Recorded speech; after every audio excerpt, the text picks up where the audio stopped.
Irmãos, Gênesis capítulo 25, agora do versículo 24 até o 34. Então vamos ler primeiramente. E cumprindo os seus dias para dar à luz, eis que havia gêmeos em seu ventre. E o primeiro saiu ruivo, todo ele peludo como uma veste de pelo. E chamaram seu nome Esaú. E depois dele veio seu irmão, e sua mão segurou no calcanhar de Esaú, e seu nome foi chamado Jacó. E Isaac era da idade de 60 anos quando ela os gerou. Vamos parar aqui nessa primeira divisão, o nascimento do Esaú e Jacó.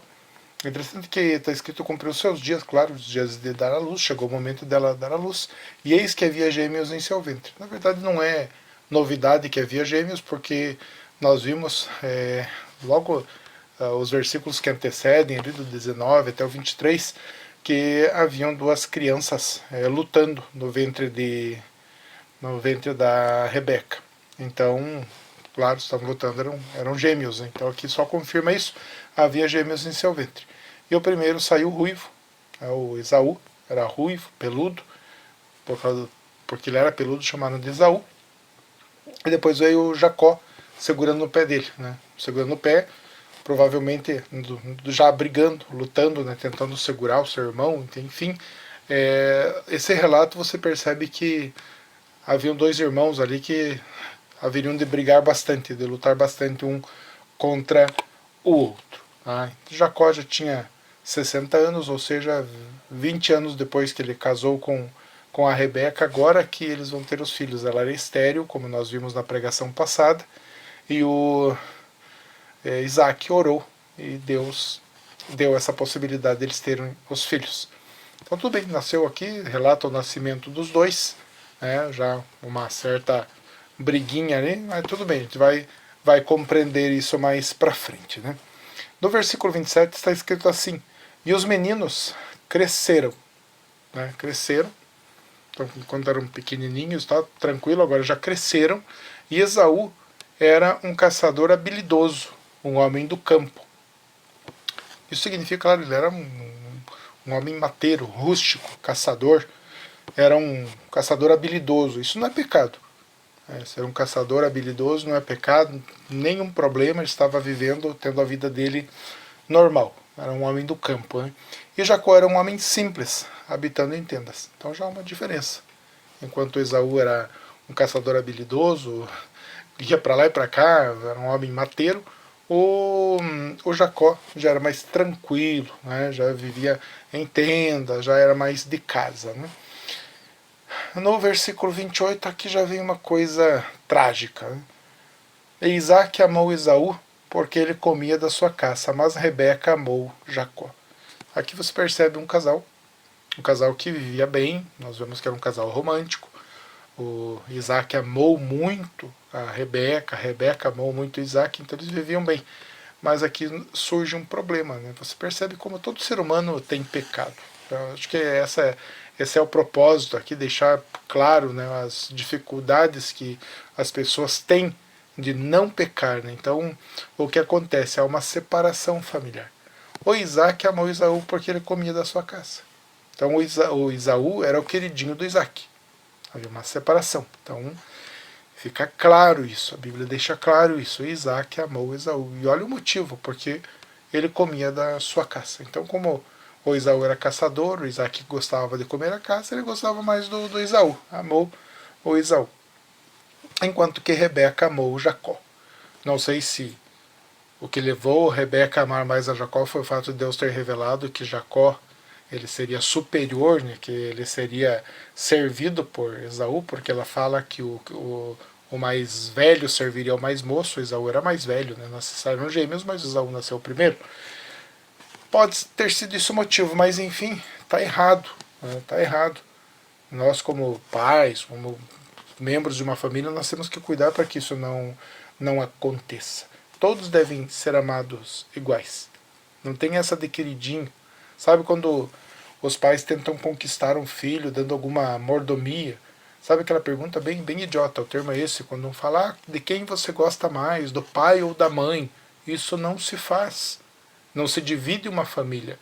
O amor do pai deve ser dado aos filhos de forma igual. O amor da mãe deve ser dado aos filhos de forma igualitária também. Nós não temos que ficar amando mais um do que o outro, né?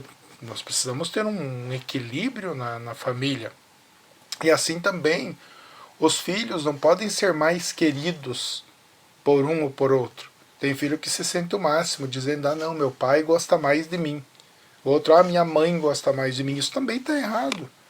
Se você percebe que você está tendo um privilégio maior por parte da tua mãe ou por parte do teu pai, tentar consertar isso. Não veja isso como algo que é bom para a tua vida. Isso é ruim. É uma divisão de família. Nós temos que buscar um amor igual dos nossos pais. E é errado também fazer esforço para tentar ser amado. Tanto por parte dos filhos, aquele filho que quer ser mais amado do que os outros, né? Ele faz um esforço para que isso aconteça. Ou os pais fazendo um esforço para que o filho ame mais um ou outro. Nós já ouvimos casos de mães que ajudaram os filhos a esconder coisas do pai. Sabe, quando o pai proíbe de sair à noite, a mãe vai lá e oculta. Fala, não filho, vai lá. Teu pai não está em casa hoje, mas olha, volta até tal hora. Vamos esconder do teu pai. Essa mãe está ensinando a criança a ser perversa. Vai formar depois uma pessoa que esconde os seus erros, que age de forma errada. Isso é formação de caráter, quando a criança é formada de uma forma errada. Aquele pai que protege os erros dos filhos. Não conte para tua mãe. Vamos esconder da tua mãe. Sabe, totalmente errado. O casal deve agir conjuntamente para que os filhos sejam bem educados, sejam amados, para que o caráter deles seja bem formado.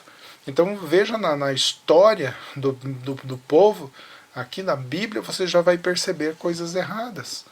Mesmo Isaac sendo um homem escolhido por Deus para dar sequência ao plano redentor, né, você vê erros nesse homem. Eu vejo como Deus também mostra que ele executa o plano dele através dos séculos, mesmo utilizando homens pecadores. Ele não utiliza os homens bonzinhos, até porque não existe. Então ele pega homens pecadores, mulheres pecadoras e executa o plano dele com perfeição. Então, aqui está um exemplo a não ser seguido. Aqui tem algo na Bíblia para você não fazer. Aqui a prática é não faça isso. O uso, não faça isso. Não fique achando que um filho é melhor que o outro. Às vezes acontece até caso de vô e vó separar netos. Esse aqui é bom, esse aqui é ruim. Esse aqui vai ser alguém na vida, esse aqui não vai ser. Isso magoa, gera confusão, gera tristeza. Não se faz isso. Nós temos que orar, pedir a direção para Deus. Ver o que Deus quer de nós. Deus quer que nós amemos nossos filhos e o eduquemos. Amar é educar, é corrigir, é cuidar na formação do caráter. Então vamos em frente, no 29. E Jacó cozeu um ensopado. E Esaú veio do campo e ele estava desfalecendo. E Esaú disse a Jacó, dá-me de comer, rogo-te desse ensopado vermelho, pois eu estou desfalecendo. Por isso, seu nome foi chamado Edom. Veja, ele ganha até o apelido, o ensopado era vermelho, Edom é vermelho. Então, os edomitas depois eram os descendentes do Esaú. O nome do Esaú depois passou a ser Edom por causa desse ensopado, é como se fosse um apelido. Então, o que aconteceu? Jacó estava fazendo um ensopado. Ele aprendeu a cozinhar, estava mais perto da mãe dele, aprendeu a fazer essas coisas. E Esaú chega com fome, ele chega cansado, fraco de fome. E ele mesmo diz que estava desfalecendo, né? E ele queria daquele ensopado, ele queria comer daquela comida. Aí o que acontece, né? Quando você está muito afoito para fazer alguma coisa, você é muito imediatista, com certeza você vai se dar mal. Toda pessoa que quer para ontem as coisas, ela acaba se dando mal, ela acaba fazendo besteira. E aqui o Esaú, ele estava com fome, ele queria para já. Lembre-se que os dois eram filhos do Isaac, que recebeu toda a herança do Abraão. Eles eram ricos, né? Tinha uma fazenda, tinha tudo na mão. E agora ele chega com fome e ele quer aquele ensopado. Ele não espera um pouco, né? Não ia morrer por causa disso, mas ele achou que era muito grave. Eu estou desfalecendo e tal. E Jacó, que era um bom negociante, mas de um caráter duvidoso, terrível, enganador, né? Até o nome dele, Jacó, já foi falado sobre isso, inclusive ele nasceu segurando no pé do Esaú.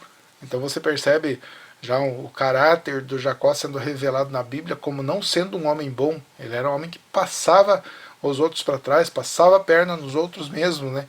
Então ele estava aqui só esperando para dar o bote.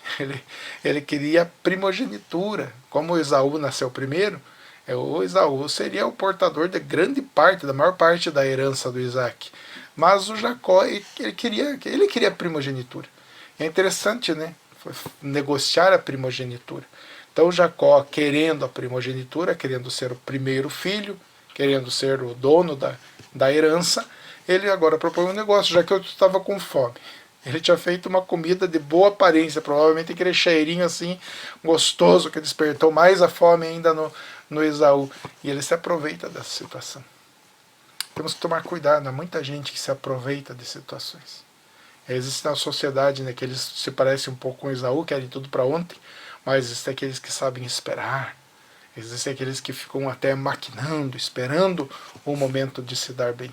Claro que não é errado fazer negócios lícitos, um negócio legal, de acordo com a lei, não é o problema, mas tem gente que espera a desgraça dos outros para lucrar em cima disso, aí é pecado, temos que tomar cuidado com isso, né? Às vezes até um irmão dentro da igreja, né? De repente ele espera outro estar numa situação ruim para comprar alguma coisa com preço menor, né? Então vamos ter esse cuidado um do outro, né? Repito, não é errado fazer bons negócios. O que é errado é você esperar, tentar sempre passar a perna nos outros, né? Aqui o Jacó faz isso. Ele se aproveita de uma situação, prepara tudo, né? Deixa tudo preparadinho para tomar. Ele, conhecendo o jeito de Esaú, a personalidade de Esaú, ele prepara e vai fazer o que? Ele vai negociar a primogenitura.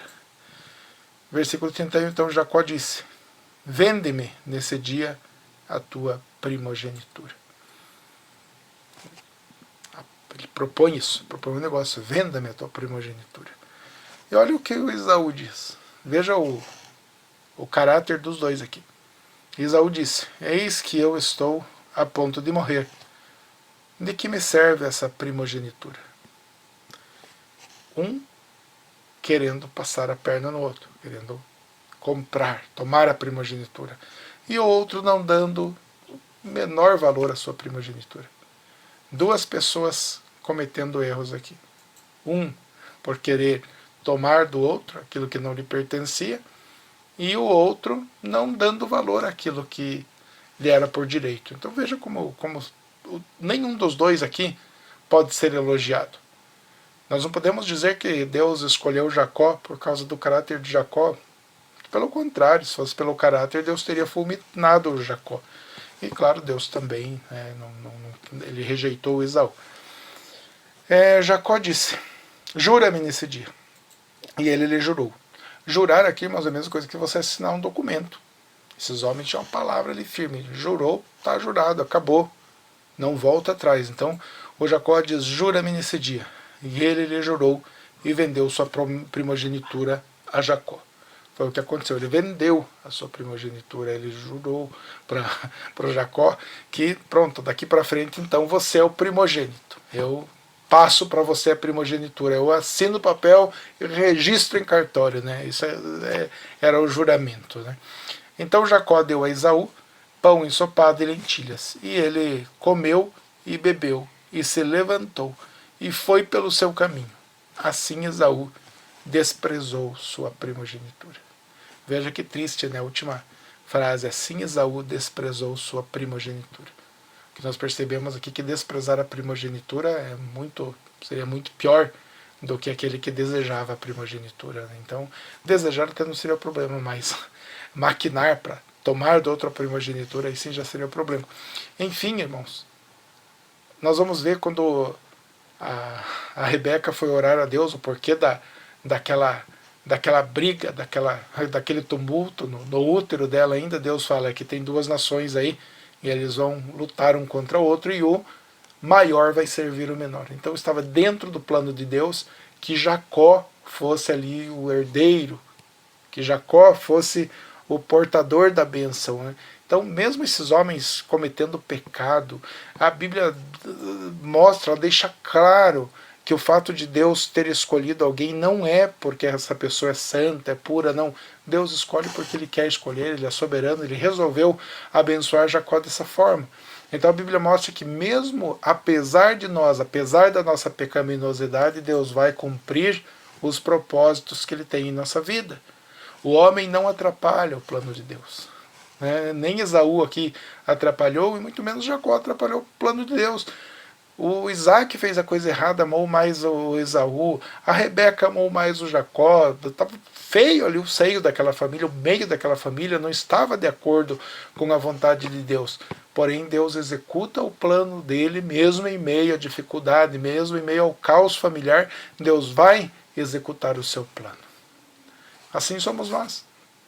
Deus não nos chamou para a salvação por nós sermos bons. Nós temos um caráter muito parecido com o Jacó, às vezes com o Esaú, somos pecadores, muitas vezes não valorizamos as bênçãos de Deus, esquecemos de agradecer a Deus, então nós não fomos chamados pelo que nós somos, mas nós somos chamados porque Deus assim quis, Ele resolveu nos salvar, como eu falei na pregação no culto passado.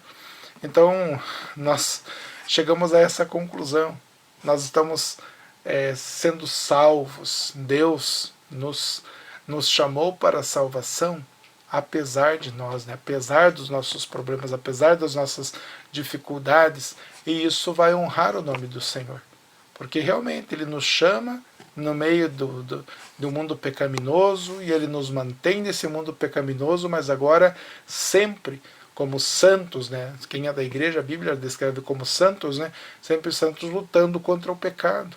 Isso significa que o cristão ele sempre vai lutar contra o pecado, vai lutar contra a sua carne. Jesus disse que o espírito está pronto, mas a carne é fraca, então nós temos que vigiar, tomar cuidado para nós não cairmos em tentação.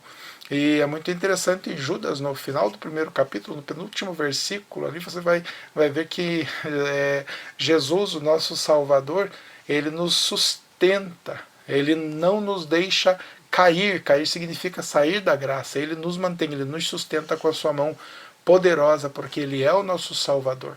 Então nós estamos caminhando para sermos conforme a semelhança de Jesus Cristo, nosso Senhor, e temos nossas dificuldades, temos nossas lutas, sim, porém o Senhor é quem conduz a nossa vida. É o Senhor que nos sustenta, é o Senhor que conduz o seu plano redentor na nossa vida, o seu plano redentivo na nossa vida.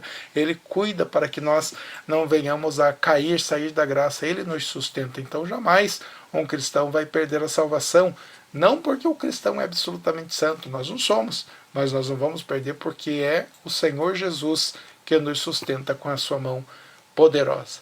Então, assim como Deus sustentou o plano dele pelos séculos e continua sustentando, apesar da pecaminosidade do homem, assim acontece também com a igreja. Apesar da pecaminosidade, apesar dos nossos erros, apesar dos nossos pecados, o Senhor nos sustenta, Ele nos conduz, Ele nos orienta, Ele nos dá tudo o que nós precisamos para que nós sejamos salvos. Ele nos deu o seu Filho amado, que morreu numa cruz por nós. E agora nós somos revestidos pelo Espírito Santo e nós realmente buscamos a Deus, nós amamos a Deus. Então precisamos ter essa consciência. Se formos tentados, se sofrermos alguma tentação, saibamos que o Senhor é poderoso para nos sustentar. Ele nos ama de verdade.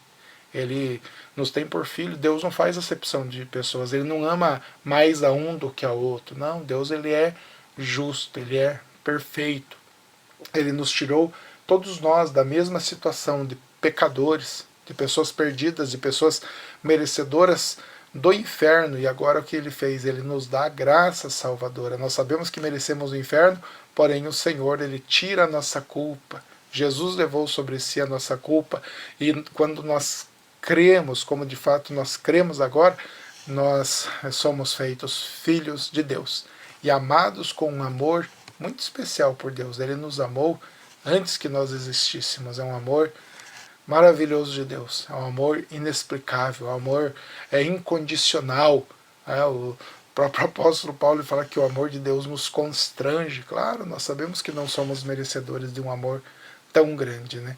E não precisamos exigir nada de Deus, né? Nem devemos, não temos que exigir nada. Eu não posso falar, Deus, o Senhor ama mais um do que a mim. Não, de jeito nenhum. Ele nos ama de forma igual. Todos, da mesma forma, têm o amor de Deus. Todos, eu digo, aqueles que estão na igreja, aqueles que são salvos pelo Senhor e aqueles que serão salvos por Deus. Então, se você é um salvo, se você é um cristão, saiba que você é amado pelo Senhor. Que Deus abençoe.